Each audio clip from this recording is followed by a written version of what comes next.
ایمان کا مطلب کیا ہے؟ ایمان ایک نعمت ہے جو اللہ تعالیٰ نے ہم کو دیا، ہم مسلمانوں کو دیا، ہم کو شکر پڑھنا ہے، الحمدللہ رب العالمین ہم مسلمان ہیں۔ ہم کو کلمہ طیب نصیب کیا، لا الہ الا اللہ محمد رسول اللہ صلی اللہ علیہ وسلم۔ لا الہ الا اللہ کا مطلب اللہ کے سوا کوئی معبود نہیں، اللہ کے سوا کوئی معبود نہیں، محمد رسول اللہ صلی اللہ علیہ وسلم اللہ کے بندے اور اس کے رسول ہے۔ اگر ہم اس کلمے پہ جائیں گے، اگر اس پہ پختہ بن جائیں گے تو ہمارا دل اتنا بن جائے گا یقین والا، اتنا تقوی والا بن جائے گا۔ پر ہم کلمے پہ فوکس نہیں کرتے ہیں، ہم نے آدھا ہی کلمہ سیکھا ہے۔ کلمہ کیا ہے؟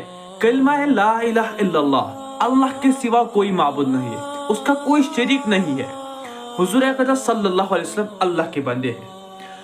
لا الہ الا اللہ وہی رہا، الگ الگ نبی آئے، پیغمبر آئے، لا الہ الا اللہ موسیٰ کلیم اللہ، لا الہ الا اللہ عیسیٰ روح اللہ، لا الہ الا اللہ محمد رسول اللہ صلی اللہ علیہ وسلم۔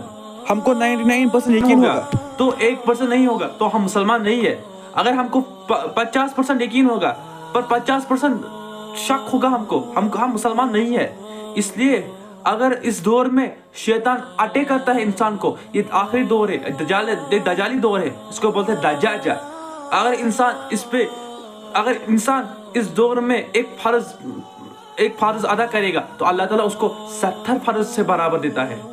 پر آج کل مسلمان کیا کرتے ہیں؟ وہ بدل چیزوں میں مبتلا ہو گئے، وہ فارن کنٹری میں معبود بناتے ہیں جس کو اللہ تعالیٰ نے حرام دیا ہے، جو گرل فرینڈ بوائے فرینڈ یہ سسٹم حرام ہے، اللہ تعالیٰ نے اسلام میں یہ حرام کر دیا ہے۔ پر فارن کنٹری، وہ مغربی تہذیب، انہوں نے یہ حلال رکھا ہے، پر ہم اب معبود بناتے ہیں حرام کا وہ فارن کنٹری کو۔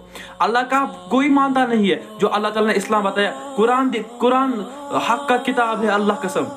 پر آج کے دور میں انسان وہاں سے آج کے دور میں انسان کو بہت شک پڑتا ہے، مسلمان نہیں ہے آج کے دور میں۔ ہم شرک کرتے ہیں، کتاب میں آیا ہے کہ لوگ شرک کرتے ہیں پر ان کو پتہ نہیں ہوگا ہم شرک کر رہیں گے۔